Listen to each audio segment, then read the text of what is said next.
Hi. Depression story now.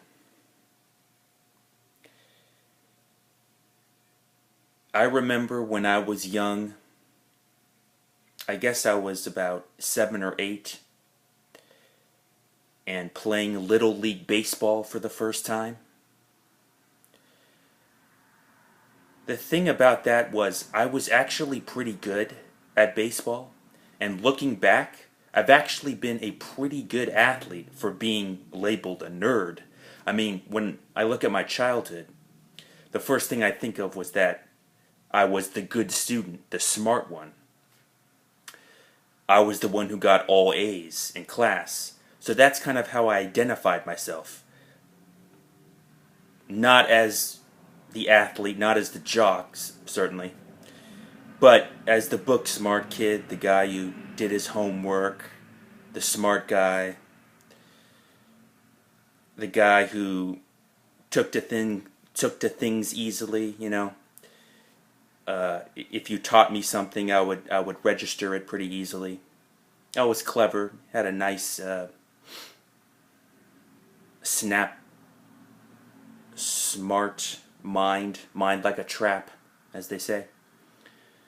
But I was actually pretty athletic. I mean, with the baseball, I did pretty well, especially in the third or fourth year when I was the biggest kid in the group. Obviously, that's when I started hitting the home runs and pressing the girls and making all the fabulous catches.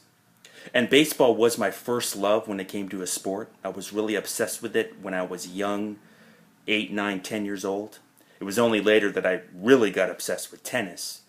And now people tell me I was good enough at tennis to actually turn pro if I would have really pursued it further, if I really would have dedicated my life to tennis, gone the tennis camp route, 24/7 tennis, eat, drink, sleep, poo, dream, tennis, that sort of thing. Not saying I would have been the next Federer, but they were saying, the scouts, that I would have made a serviceable pro. I would have probably been one of those guys who would have been terminally ranked number 200 in the world, going from world city to world city, making bank, hopefully getting a nice, good-looking girlfriend like all those tennis studs have. They all get the Russian models as their girlfriends. But with this Little League thing, I think back to the start of the season.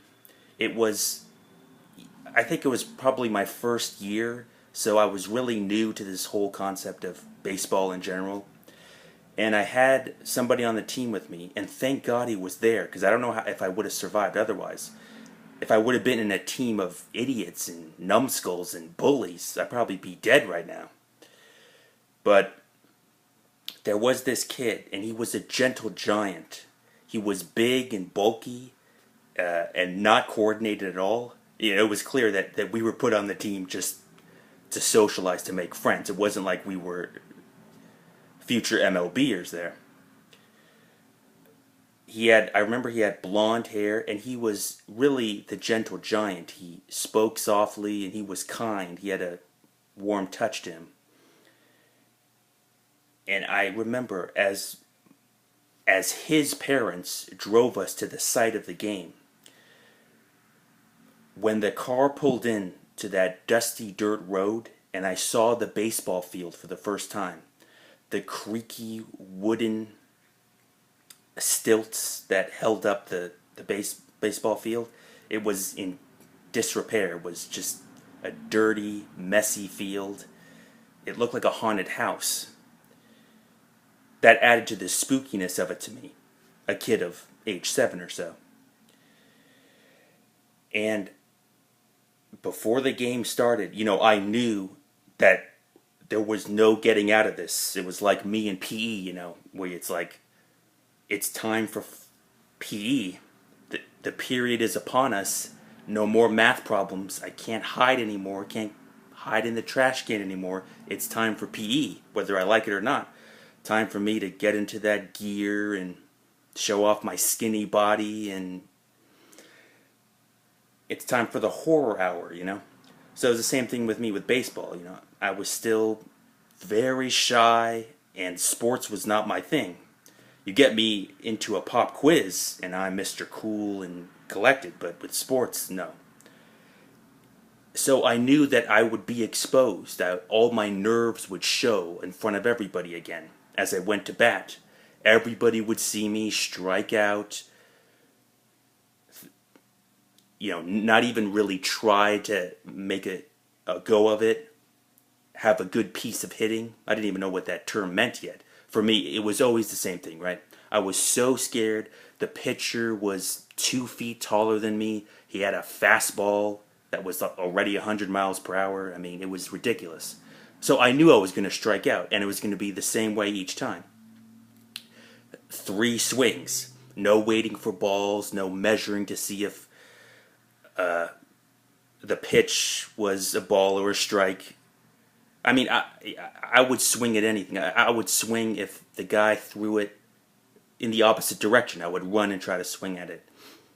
I just wanted that moment, that existential moment when you're there at the plate and everybody's looking at you, and you are a determinative factor in the game. You determine what happens next in the game. You determine the score. I mean, if you do get a hit, you affect the score. If you get an out, your team is disappointed in you. And there you are, it's unintended spotlight that you're under right there. All eyes are on you. Everybody is looking at you. Now that I'm a wannabe actor, I would have loved that, but back then I didn't know what I was doing, what my career path was. So to have all those creepy eyes on you as you're there at the plate, everybody's wondering what you're going to do. They're ready to laugh at you when you make your 3 swings. It's terrifying. So as the car pulled into the baseball field, I would break out and cry. I would just start to cry. Out of nowhere. I mean, we could be talking Garbage Pail Kids. This was, of course, in the 80s. Having a good time, nice and quiet, just kind of joking around. And then out of the blue, I would start bawling my eyes out. And the gentle giant would put his arm around me, comfort me, and say, it's okay, it's okay. I would just be so terrified. These were tears of fright, Not so much sadness, but just I was so terrified that I was going to have to make a fool of myself again. So looking at that today, that was obviously depression. I had depression even then, early on, very early on. I mean, these were signs of major depression, right? A depressive disorder, not just you're having a bad day, you're feeling blue one day. But of course, back then, I didn't know what that was. I didn't know what was wrong with me. I was crying. Why was I crying? Garbage Pail Kids. I mean, the 90s were awesome. Nothing will ever beat the 90s. But the 80s come in a close second, huh?